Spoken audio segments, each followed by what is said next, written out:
O próximo tipo de ataque que nós vamos estar abordando é o ataque do tipo XSS, com uma sigla para Cross-Site Scripting. Esse ataque ele envolve principalmente a comunicação da camada 1, da camada do cliente, do navegador web, com a camada 2, que é o servidor da nossa aplicação. Um exemplo de implementação de uma aplicação web que é vulnerável aos ataques do tipo XSS é o exemplo do código que eu apresento para vocês a seguir. Nesse exemplo, observe que nós temos a implementação de uma aplicação Express utilizando comunicação com o banco de dados MongoDB, que implementa duas rotas principais.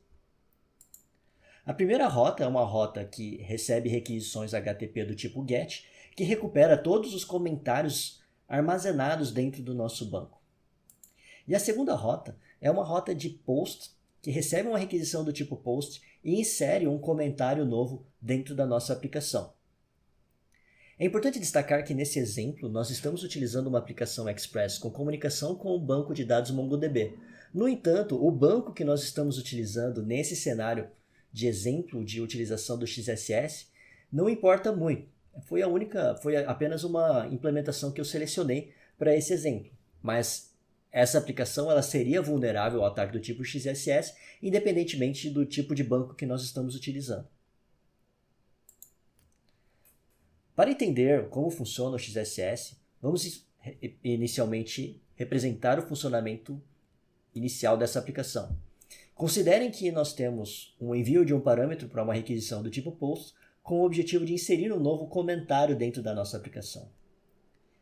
Esse parâmetro ele seria enviado com um parâmetro, uma requisição POST, enviando parâmetros no corpo da requisição em formato JSON. Esses parâmetros eles seriam recuperados pela nossa reta de POST, de comentários, por exemplo, dentro da nossa aplicação, e posteriormente esse POST ele seria inserido e armazenado no banco. Uma vez que esse dado seja armazenado no banco, ele pode ser recuperado pela rota do tipo GET, que recupera todos os comentários disponíveis no banco, e aí nós poderíamos ter uma implementação em front-end como a que eu estou apresentando para vocês, que implementa uma funcionalidade de setInterval, que a cada 5 segundos vai recuperar todos os comentários do banco e vai inserir eles na página HTML. Essa funcionalidade no front-end, a princípio, ela vai enviar uma requisição HTTP para a rota de GET da nossa aplicação, que é uma aplicação que, nesse exemplo aqui, poderia representar uma implementação de uma funcionalidade de recuperação de comentários. Ela vai consultar o nosso banco de dados e vai retornar todos os documentos associados. E para cada um desses documentos, ele vai inserir o seu conteúdo dentro da página HTML, dentro da estrutura DOM do front-end da nossa aplicação. Nesse ponto, o que caracteriza o uso do XSS é o fato de que a forma como o dado está armazenada dentro do banco de dados vai ser recuperada e vai ser inserida dentro da estrutura DOM da nossa aplicação web, no front-end da aplicação. E isso caracteriza um cenário de possível vulnerabilidade a ataques do tipo XSS. Para exemplificar um cenário de utilização de um ataque XSS, que é um ataque que a gente caracteriza como cross-site scripting, né, que é a possibilidade de executar scripts de forma cross-site entre múltiplos sites, vamos considerar um cenário em que nós inserimos um post com o conteúdo que eu estou apresentando para vocês. Observem que o conteúdo desse post, ele trata-se de um conteúdo HTML, que insere literalmente uma tag style como conteúdo do comentário. Uma vez que essa tag style ela é armazenada dentro do banco, quando o nosso front-end for recuperar todos os comentários do nosso sistema, do nosso back-end, ele vai recuperar esse conteúdo com essa tag style. Quando ele recuperar esse conteúdo com a tag style, essa tag style ela vai ser inserida na estrutura DOM da nossa aplicação web e, dessa forma, como ela trata-se de uma tag style, ela contém uma regra CSS que vai interferir na forma como a aplicação web é apresentada. De forma que, nesse cenário aqui, nós estamos simplesmente alterando a cor de fundo da página para vermelho e, dessa forma, o que aconteceria é que os nossos usuários eles veriam a página vermelha. por causa dessa inserção. O cenário de cross-site scripting ele é destacado como um tipo de ataque, considerando que um usuário, a princípio, ele pode inserir um comentário com essa tag que altera o layout da nossa aplicação.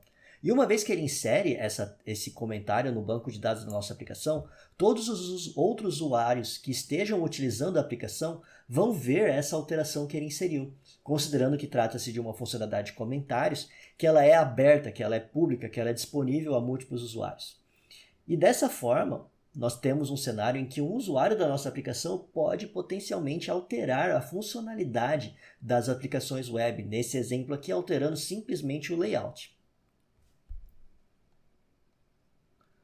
Um ponto a ser destacado é que a alteração de layout por si só, por mais que nós possamos implementar algumas brincadeiras em um site com esse tipo de vulnerabilidade com os nossos colegas, não é caracterizado necessariamente como um ataque que tenha algum problema para os usuários finais. No entanto, para simular uma situação um pouco mais complicada, considerando essa vulnerabilidade, vamos considerar um cenário em que nós inserimos um código JavaScript como comentário dessa aplicação, como por exemplo esse código que eu estou apresentando para vocês. Observem que esse código ele tem um conteúdo do comentário que vai ter uma tag script. Observe que a partir da inserção de uma tag script eu consigo executar código JavaScript na página dos nossos usuários. E dessa forma eu poderia, por exemplo, recuperar os cookies ou recuperar o token da aplicação.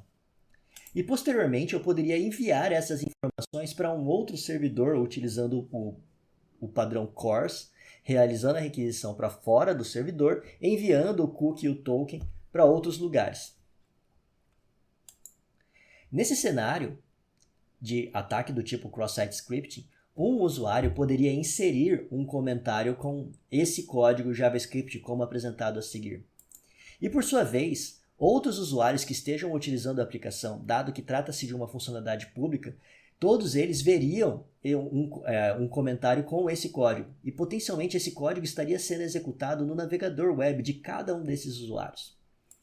Quando esse código fosse executado, basicamente, o cookie e o token de cada um desses usuários seriam enviados para um outro servidor, de forma que isso daqui potencializa, esse comportamento potencializa o risco de um ataque do tipo de roubo de cookies, uma vez que o cookie e o token normalmente são mecanismos utilizados para implementar a funcionalidade de login, uma vez que esses dados são enviados para outro servidor, e o usuário ou o dono desse outro servidor poderia utilizar essas informações para se passar por esses usuários, simulando que eles estão logados nas aplicações que foram implementadas.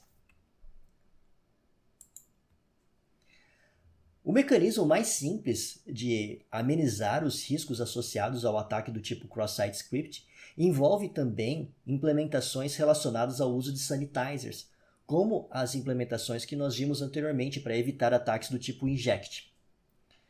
Eu trago para vocês dois exemplos de middlewares que podem ser utilizados em uma aplicação do tipo Express. O middleware do Perfect Express Sanitizer, que é o mesmo middleware que nós vimos anteriormente, e especificamente para o XSS, nós temos um middleware chamado XSS, que basicamente filtra os parâmetros enviados para a nossa aplicação, de forma que códigos do tipo JavaScript, CSS ou outros tipos de código que podem ser inseridos no parâmetro com o objetivo de fazer esse tipo de ataque, seriam escapados, seriam inutilizados quando fossem inseridos e executados no front-end da aplicação web que nós estamos implementando.